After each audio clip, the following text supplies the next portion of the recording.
Hey everyone, I haven't made a video in a while, so because I haven't said it yet, Happy New Year, Merry Christmas. I know, I'm very late, but either way, I decided that I wanted to make a video today because I haven't made one in a while. And well, here is what I'm showing today, and it is a sand pusher that works in the 1.16 update, and you do not need any snow golems, so this will work in the Nether as well. And yeah, this is built around the limitations of the new sand mechanics and stuff that had been introduced in the more recent updates, but it works. And don't worry, it's relog proof. It does not look relog proof, but I believe it is relog proof. I tested it quite a bit. Well, either way, let's just take a look at it. So you can see some very familiar components here. For example, you see an etho hopper clock here. And well, the probably most important part of this is the gravity block stacking. Now, the most popular method of gravity block stacking that was used recently was, of course, using bubble columns, because, well, bubble columns were the only method of gravity block stacking left after the piston one was removed, but a new one popped up. And disclaimer, I did not discover this myself. I found this on Discord through the user Fledger, and he also has a YouTube channel, so I will link that in the description. But the gravity block stacking is very interesting, and it is a little similar to what we had previously with the piston. However, we cannot simply use the piston and then a partial block. That does not work. However, what we can use is just a slab, for example. It can also be other partial blocks, and air underneath. It really needs to be air. If it's not air, it will not work. But as you can see, this is gravity block stacking.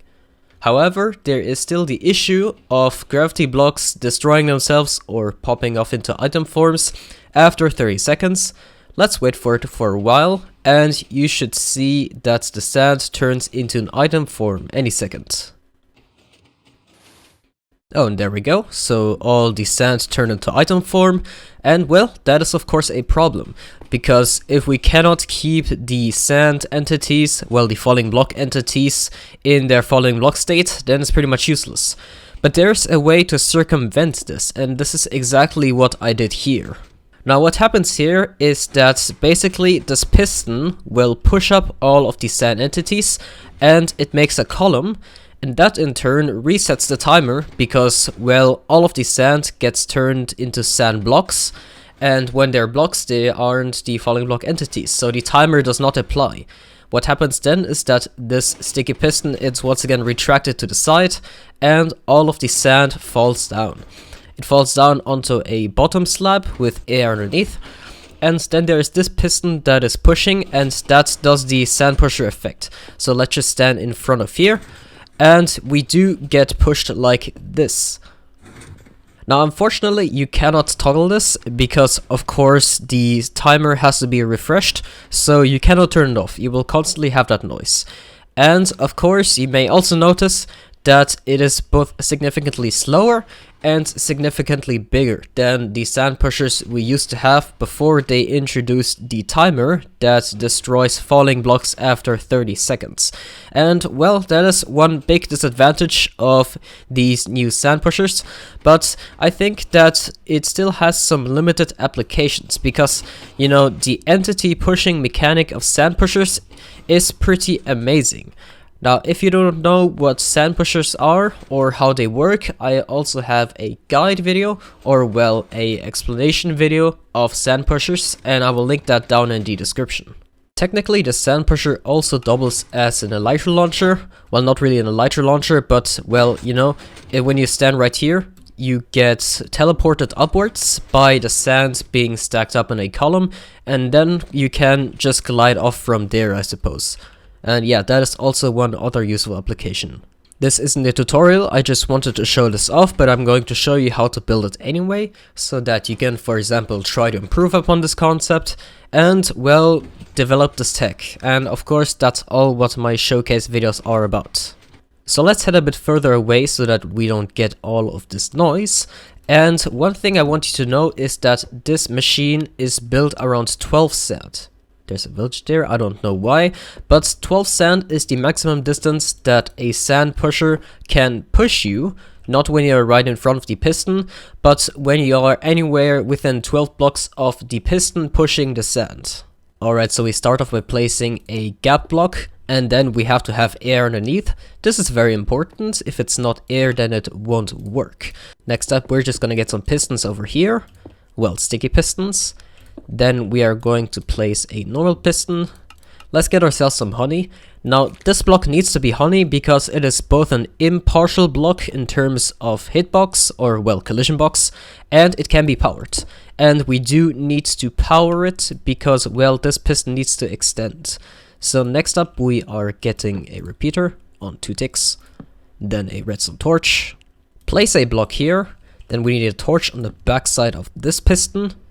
Place one observer looking at the torch, and then have some blocks here in this formation.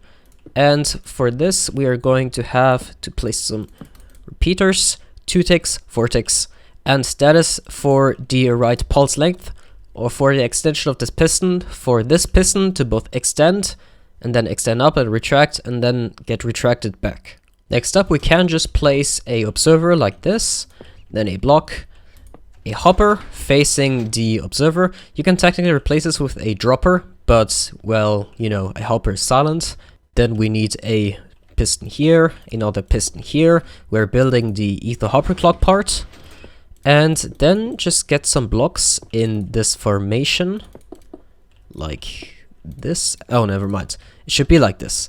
And yeah, just place some blocks like this. Comparators. And 2 hoppers facing each other. Now get some placeholder items. We need exactly 10 of them. And put them in there. Now you're very quickly going to need to remove your observer so that nothing gets pushed and, you know, messes up the sand. And we are going to place in 12 sand. Now after we place in the 12 sand, we need to immediately place the observer back so that the sand does not destroy itself. And you have 30 seconds after you place the first block of sand. And the observer. And there we go. That should be it. Now, like I said, this should be relog proof. I tested this a bunch of times by relogging at different points at which it could break. So for example, in the middle of extending or in the middle of falling down, different moments, and they all seem to work fine. Now, if you want to know about the range, as long as you stand within 9 blocks in front of this honey block, then you will get pushed to the 10th block. So let's go out by 9. So that's 1, 2, 3, 4, 5, 6, 7, 8, 9. And if we stand here, we should get pushed to the last block, and we do fall down. And it looks like I got pushed a little bit further, which is good, because, well, that's good. So yeah, the range should be approximately 9 or 10 blocks from in front of the honey block. So basically, as long as you're standing anywhere within these red glass blocks, you should be within range. So that's pretty much all about this sand pusher. It's nothing revolutionary, but it's nice to see that it works, and especially this new gravity block stacking is very nice. So big thanks to Ledger. I will link his channel in the description, like I did say before. And if you are interested in the history of the sand pushers, or well, how they worked in the past, like I said, I have an explanation video on these things. And that basically goes in detail how they work, or well, how they used to work. And yeah, that's all. So yeah, thanks for watching, and I will see you around. Bye!